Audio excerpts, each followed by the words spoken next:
Can I just ask you about competitions? Because Absolutely. You won a lot of competitions when you were young as a player, and also competitions at the academy, the Green Prize.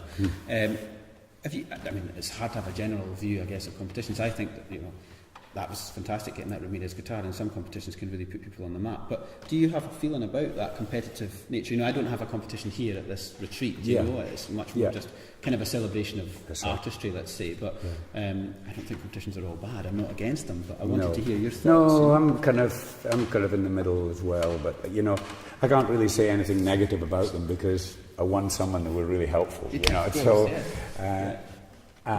Nowadays there are lots of competitions across the world, and so a competition doesn't necessarily, winning an important one, it's helpful, but it doesn't suddenly put a young player on the map. Yeah. But it doesn't rub them off either. And I remember, the first ones that I ever did was the Bream Prize at the Academy, but that was just for the students, and now it's got my name. I've continued because Bream said that he would prefer to stop doing it because it's a whole day. You go there, you have to listen to everyone, and then you have to make up your mind. So Michael asked me if I would take it over. I will do for some years, but and then someone else will have to do it.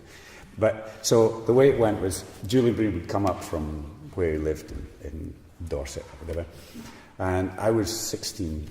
So I was brand new in the academy, and they had it right at the beginning of the year. And I thought, I had not a chance because there are all these really good players, and I had to play two pieces for them. I had to play the very first modern piece I ever played, which I'm going to say I absolutely hated.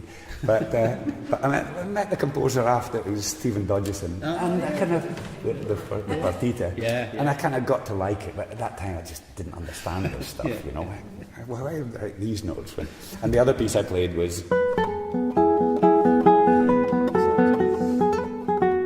And so anyway, we each went into the room, and Bream sat there, and he had a bottle of wine. and he listened to us, but he didn't just kind of like listen and then get rid of us. He gave us advice and things. So I got him kind of about halfway down the bottle of wine, which is probably the best, And he spent a long time with me, also with the others, especially with the first years, first and second years, the younger ones. Obviously, he knew the older players, Michael and. Doug Rogers, and there's a few others that have continued. And, so I always remember that he said, I used to play with my little finger in the air like this. I can't even do it now. And he sort of waggled around and things. And he said, I can't do his accent, but he said, can you play that bit again? And so and he said, if you play with your little finger like that, you'll never be good. And I just remember that bit. I don't remember anything else that was said to me. It really shocked me. Well, from the moment I got to London, Hector Quine, the teacher, had been on me about this finger. By 1 week, my finger was... So, a fright from Bream. So at the end... we sat outside and were waiting, and he came out and he said, that's very nice to get and you did this. And then he pulled £5 out of his pocket and said, and you win, and give me. That was it. It was so simple. It was an internal thing. Then it got bigger, and much more official and things. Very nice. Then the other competitions were almost by chance, but I realised that the Ramirez competition, the guitar competition, was something that really was in my interest because I had no good guitar and no real prospect of having £1,000 or something to be able to pay for something like that at that time, and so it was great to win. And then the other ones I went in for because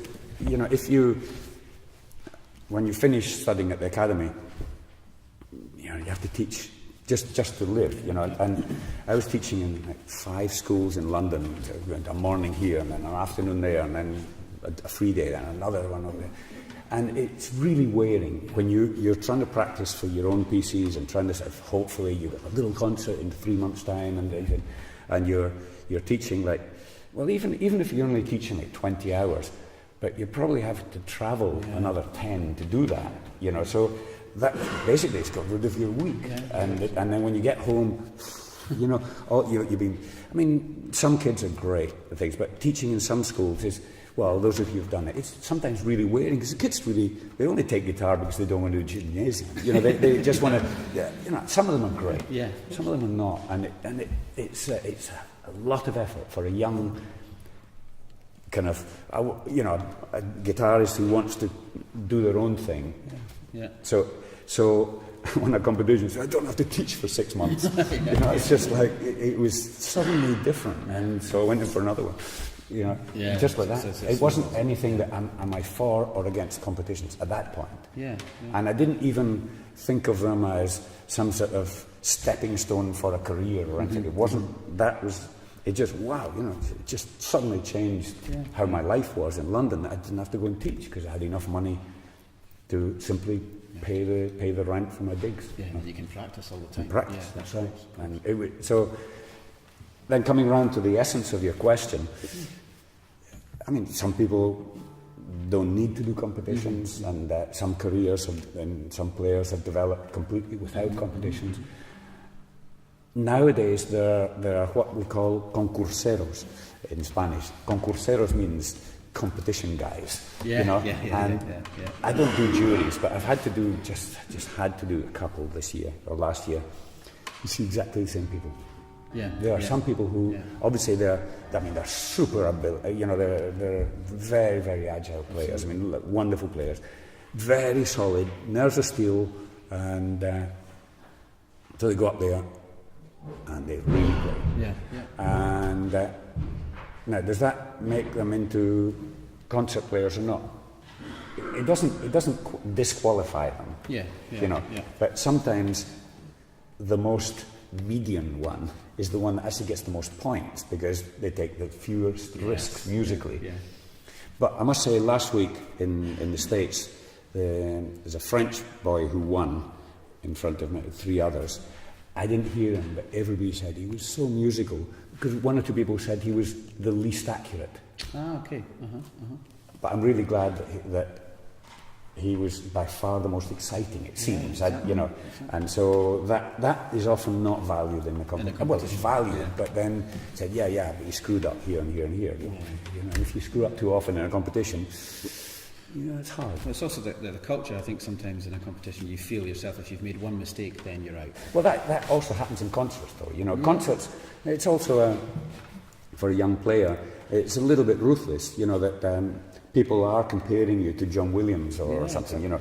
So the young players, in some ways, have to prove themselves again and again. But, you know, when Bream was playing these last years, people didn't really mind if he messed up a little bit because he gave you some wonderful moments. Absolutely, So the golf analogy is that, you know, it doesn't matter if you make a few bogeys as long as you make a whole lot of birdies. And Bream did that all his life. He made a few blotches, but boy, he gave you some great moments. Absolutely. So it was worth almost kind of not really. And he didn't seem to lose his confidence if he had a rough patch. And some of the players I've seen, if they have a rough patch, they go downhill. You know? And so I think the secret is, okay, just accept it. We're not perfect, and make sure that those imperfections don't hurt the overall excitement and communication that you can give. Yes.